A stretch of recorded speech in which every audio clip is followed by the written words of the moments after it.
Okay, y'all, I'm done. In 2025, I'm not carrying around unnecessary stress, guilt, or expectations that don't serve me anymore. And if you're anything like me, juggling work, family, trying to stay healthy, and dealing with the pressure of doing it all, this might just be the list you need to listen to because let's be real, most of us are carrying around way too much. Too much shoulds, too much fear, too much guilt, and honestly, it's exhausting. So today I am breaking down the 12 things I'm officially leaving behind in 2025. And listen, we are about to have a long chat. I thought about breaking this video down into two videos, but you know what? We need to talk about all the things right now because, spoiler alert, letting go of all these things have completely changed my confidence, energy, and even my health. And I want you to be able to do the same thing. So if any of these hit home,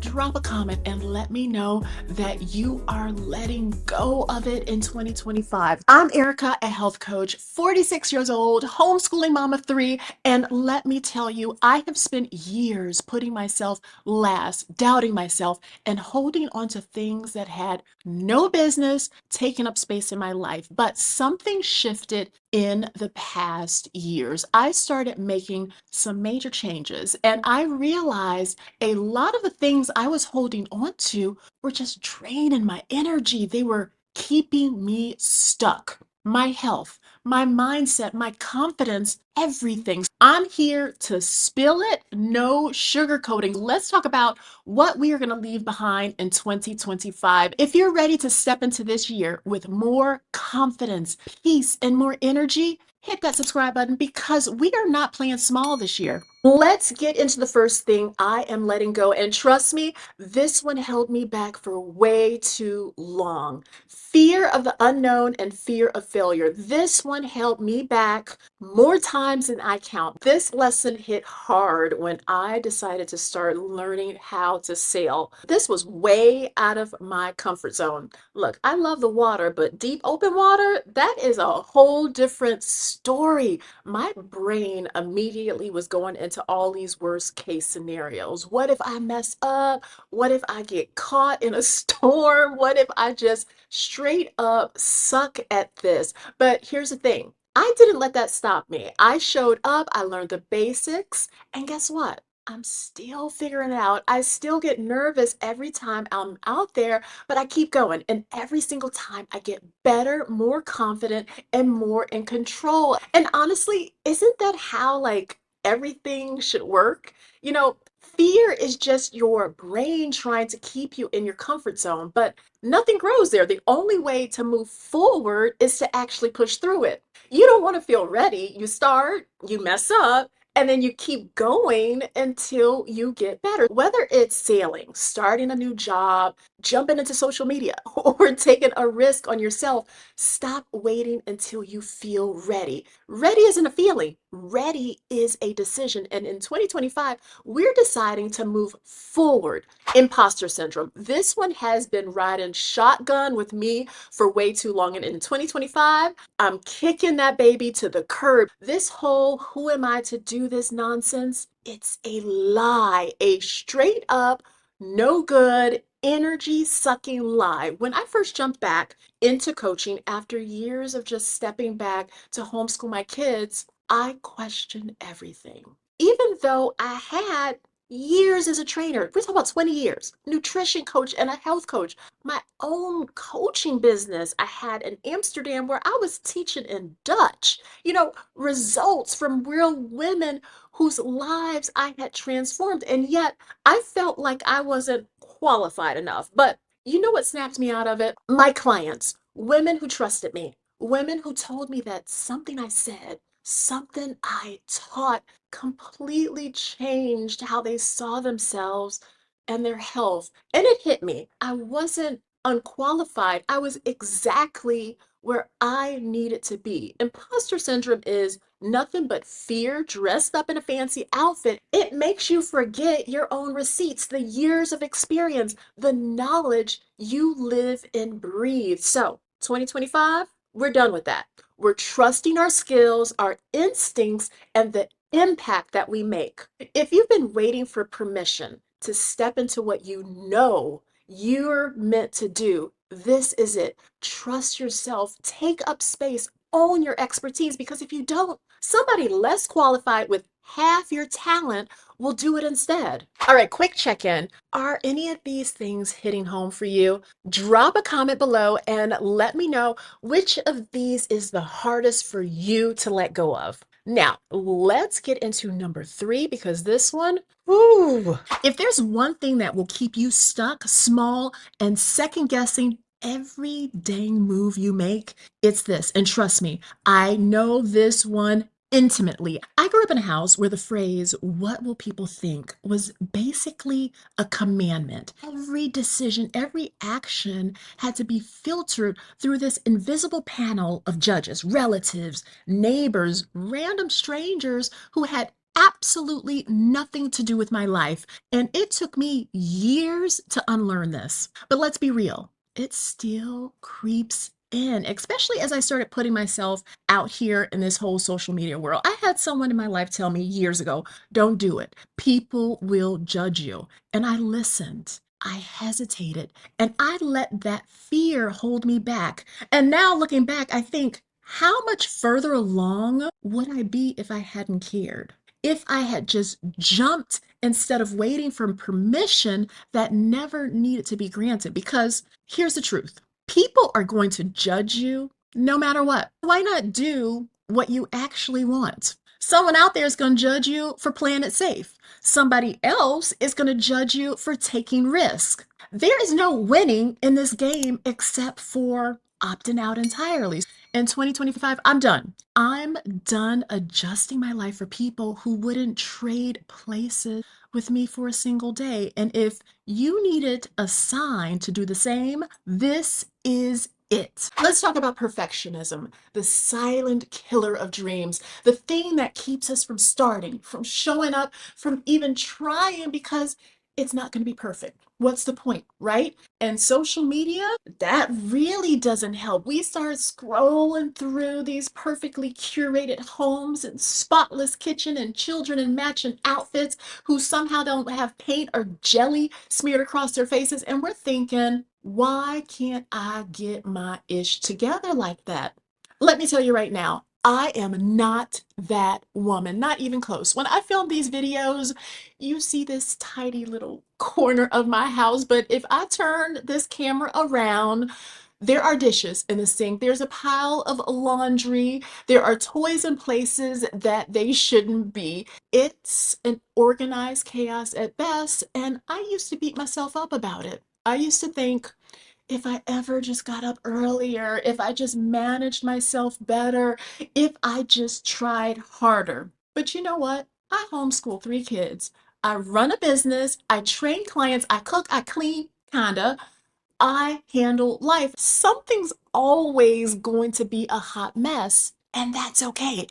There was a time when I stressed myself out trying to make everything look picture perfect before anyone would see the real, unpolished version of my life. But let's be honest, who is that helping? If perfectionism is keeping me from showing up, from sharing, from living, then it's got to go. So in 2025, I am embracing this hot mess, the unfolded clothes, the imperfect videos, the fact that sometimes my kids eat a frozen dinner from Trader Joe's because I just didn't have time to cook. I'm showing up anyway because done is better than perfect, because real is better than curated, because at the end of the day, perfection is an illusion. And I'd rather be happy than exhausted chasing something that doesn't exist. Now, let's talk about something next that's even harder.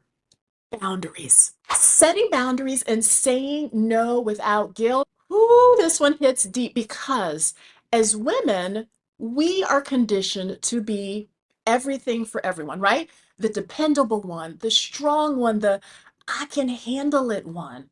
We want to show up, be there, fix things, and make people happy. Do you know what that gets us? Exhausted, burnt out, and resentful. I spent years putting myself last, bending over backward, agreeing to things I didn't want to do just because I was avoiding disappointing someone. And honestly, it wasn't even about them, it was about me.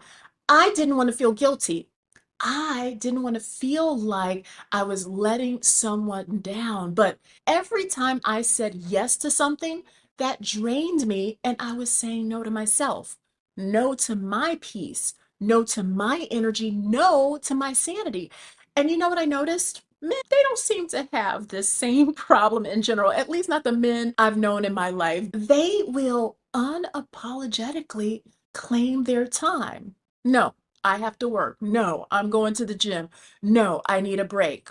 And no one questions it. So, why do we as women struggle with it so much? This past year, I finally started drawing a line. I started saying no. No to events I actually didn't want to attend. No to obligations that make me feel drained instead of fulfilled. No to anything that steals my time and energy without giving anything back. And let me tell you, it felt weird at first. I had to fight this sort of urge to over explain, to justify, to soften the no with a million excuses. The more I did it, the more I realized something. Nothing fell apart when I said no. The world kept turning. The people who actually cared about me, they understood. And the ones who didn't, well, that told me everything I needed to know. So in 2025, I'm doubling down. No more over explaining, no more guilt, no more sacrificing my peace just to keep other people comfortable. And if it's not a hell yes, it's a no. If any of this is hitting home for you and you are ready to transform not just your body, but your mindset, this is exactly what I do with my clients in my online coaching program, because it is not just about weight loss. It's about building strength mentally and physically. If you feel stuck, overwhelmed by all the diet noise, and you're struggling with limiting beliefs that keep you from truly stepping into your best self, this is what we will work together on. A nutrition plan that fits your life. No strict rules or calorie counting. Strength training that works with your hormones after 40. Mindset shifts that help you break free from all this self-sabotage and burnouts. If you are serious about getting real, sustainable results, I invite you to book a 30-minute discovery call. No pressure, no sales pitch, just a chat about your goals, my approach, and whether we vibe together. Click the link in the description box to book your free call. Let's get back into it, because number 6, this one has wasted way too much of my time. If you want to talk about the queen of overthinking, ruminating, and analyzing every possible outcome, plan out entire conversations in my head before they even happen, yeah, hi, that's me. And let me tell you, it is exhausting. I have wasted so much time worrying about things I can't control, running scenarios in my head, stressing over decisions like they're life or death, when really half of them don't even matter. And for what? Most of the time, the thing I was obsessing over never even happened. I finally had my wake up call when I read Let Them by Mel Robbins. If you haven't read this book yet, do yourself a favor and pick it up. I will leave the link in the description box below, because this book, it was a slap in the face and a breath of fresh air all at the same time. Its core message: stop wasting your time worrying about things and people you can't control. Let them think what they want to think. Let them do what they gonna do. Let them react how they're going to react. And you focus on living your life, because all that worrying, that constant over analyzing, it does nothing but create problems in your head, problems that don't exist. Anxiety over things that might happen, but probably won't. And honestly, if they do happen, you'll deal with it when it comes, because you always do. So in 2025, I am done with overthinking, done with mental gymnastics, done wasting my energy on things that don't deserve space in my head, which brings me to number 7. Let's talk about excuses for not taking care of myself, because trust me, I've had plenty. And the funniest part, I am literally a personal trainer, a nutrition coach, and a health coach, and I know exactly what to do, why it matters, and how to make it work. But guess what? That doesn't always mean it's always easy for me. At the core, I am not a naturally athletic woman who lives for training every day. I am a normal, everyday human being, just like you, and I struggle sometimes to do the things I know I need to do. And after I became a mom, it got even harder because suddenly every ounce of my energy was poured into the kids, their needs, their schedules, their meals, their routines. And somewhere in that chaos, I lost myself. I convinced myself that skipping my workouts or eating whatever was fine because I was too busy. One day I looked in the mirror and thought, what the heck am I doing? I wasn't just tired, I was drained. I realized something that changed everything for me. If I don't take care of myself, I can't be the woman and the mother I need to be for my kids. I want to be strong enough to lift my groceries without pain, play with my kids without getting winded, and I want to squat down feeling like I don't need a crane to get me back up. And beyond that, I want to live my life fully because taking care of yourself isn't selfish, it's necessary. Let's get into number 8, making time for myself. This changed the game for me. For years, I thought that making time for myself was squeezing in workouts when I could, or I meal prepped for my health. Let's be real, that's not the same as actually taking time for you. I realized that to truly commit to myself, I needed to do something outside of my daily responsibilities, something that wasn't just about working out or self care in the traditional sense. Intersaling. Once I started, I realized this is exactly what I had been missing in all of these years. It wasn't just about movement. It was about immersion. I had to be fully present on the boat. No distractions, no phone, no multitasking, just me, the water, the wind, and the challenge of learning something completely new. And most importantly, it was with other adults. No kids, no obligations, just a space where I could exist as a person, not as a mom and not as a business owner. And this is what made it stick. So in 2025, I am doubling down on this. Making time for myself isn't an afterthought, it's a commitment. Let's move into number 9, giving myself grace. This one was one of the biggest mindset shifts that helped me lose 50 pounds after my third child. And honestly, it wasn't just about the weight.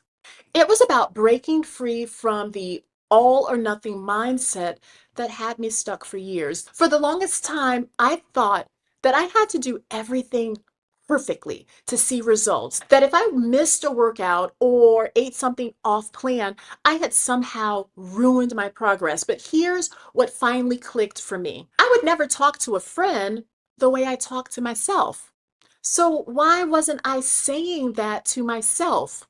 Giving myself grace didn't mean giving up. It meant allowing myself to be human. It meant trusting that small, imperfect steps would actually still lead me forward. And you know what? They did. If this mindset shift hit home for you, I highly recommend watching my video, How I Would Lose 50 Pounds in 2025 if I had to start over at 40 plus. I'll drop the link in the description below. Let's talk about number 10, letting go of relationships that don't serve me. All right, y'all, this one's tough because letting go of relationships, whether it's friendships, family dynamics, or even intimate partnerships, it's never easy. But there's one thing I've learned, and it's this: you can't grow into the person you're meant to be if you're constantly shrinking yourself to fit into relationships that no longer align with you. Sometimes we hold on to people out of habit, out of history, or just because we feel obligated to. We tell ourselves, well, I've known them forever. but they're family. What if I regret letting go? Here's the reality. If a relationship is draining you mentally, emotionally, spiritually, or even physically, it's time to reassess. I have been there. I've had friendships where I was always the one giving, relationships that had me question my own worth, friendships built on habits that no longer aligned with my life that I was trying to create. And then there are the big ones, the relationships that we never expected to walk away from, the ones society tells us we should keep no matter what. But when you wake up one day and realize you've lost yourself just to keep that relationship afloat, that's when you know it's time. And yes, it's painful, it's uncomfortable, it makes you question everything. But the moment I let go of relationships that didn't serve me, I felt free like I hadn't felt in years. I felt lighter. I felt myself again. I could breathe without guilt, without shame, without constantly trying to be someone to keep other people happy. And that's what I want for you. If you're struggling with this, I want you to ask yourself, does this relationship bring me peace or stress? Do I feel seen and valued, or do I feel drained? Am I staying because I truly want to, or because I'm afraid of what will happen if I leave? If you're realizing it's time to set boundaries or even fully walk away, just know there is growth on the other side, because the truth is the most important relationship you'll ever have is the one with yourself. Let's talk about number 11, sacrificing myself for everyone else and why I refuse to keep putting myself last. For years, I thought my job was to put everybody else first. My kids, my family, my clients, my friends. And somewhere in the mix, I forgot about me. And I know I'm not alone in this. As women, we are conditioned to be everything to everyone, the nurturers, the fixers, the one who can keep it all together. And where does that leave us? Burnt out, resentful, exhausted, depleted. And the worst part, we do it to ourselves. We say yes to things we don't want to do. We bend over backwards to make sure everybody else is happy. We convince ourselves that our needs can wait. There's nothing noble about self sacrifice because you can't pour from an empty cup. And this hit me hard when I became a single mom. I realized I could no longer be the one woman show. I had to start asking for help. I had to start setting boundaries. I had to stop believing that taking care of myself was selfish. And the crazy thing, once I started prioritizing myself, everything got better. I became a better mom because I wasn't running on fumes. I became a better coach because I wasn't constantly drained. I became a better human because I actually had energy, patience, and joy. In 2025, I'm done with the martyr mentality. I'm done with feeling guilty for taking up space. I'm done with sacrificing myself to meet everyone else's needs. I'm done acting like I have to be the strong one all the time, because guess what? I matter too. And so do you. Which brings me to number 12, letting go of the idea that I have to do it all. This one has taken me some years to unlearn because for the longest time, I truly thought that I had to be super mommy, to be the business owner, to be the homeschool teacher, be the housekeeper, be the chef that's cooking fresh meals daily, and never ask for help. Because somehow I thought by asking for help, that meant that I wasn't doing enough. That mindset will run you into the ground, and nothing made me realize that faster than becoming a single mom. When my life changed, I had two choices: keep trying to do everything and burn myself out, or finally accept that I couldn't carry it alone. And honestly, that shift is one of the hardest but the best things that ever happened to me. I stopped pretending that I had it all under control. I started outsourcing. And no, I don't mean hiring a full staff to run my life, though that would be nice. I mean teaching my kids to be more autonomous and more independent. I made sure that they're helping out around the house, not just for me, because these life skills matter anyway. I stopped feeling guilty for asking for help. Let's talk about food because this is a big one for me because I do love cooking, but cooking every meal from scratch, that's not sustainable. So I started meal prepping smarter. I also just rely on simple, nutritious foods instead of trying to be a gourmet chef every night. And guess what? Trader Joe's has become my best friend because when you flip over that package on some of those meals, the ingredients are real food and not a list of things I can't pronounce. At least I can trust that even with these frozen meals, my family is still being fed in a healthy, nutritious way. It's these little shifts that have made such a big difference, whether it's parenting, work, house stuff, or even just giving yourself permission to let go of this superwoman role. Ask for help, delegate, simplify, and most importantly, stop feeling guilty about it because the truth is, you were never meant to do it all alone. There it is, 12 things I am not having in 2025. And letting go of these things, it has not only made me feel lighter, it has made me feel sexier, energized, and more vibrant than ever because your health, it's not just about food and workouts. It's about mindset. It's about boundaries. It's about learning to live in a way that actually supports the woman you want to be. If there's one takeaway from this video, let it be this. Let go of the things that don't serve you. I want to hear from you.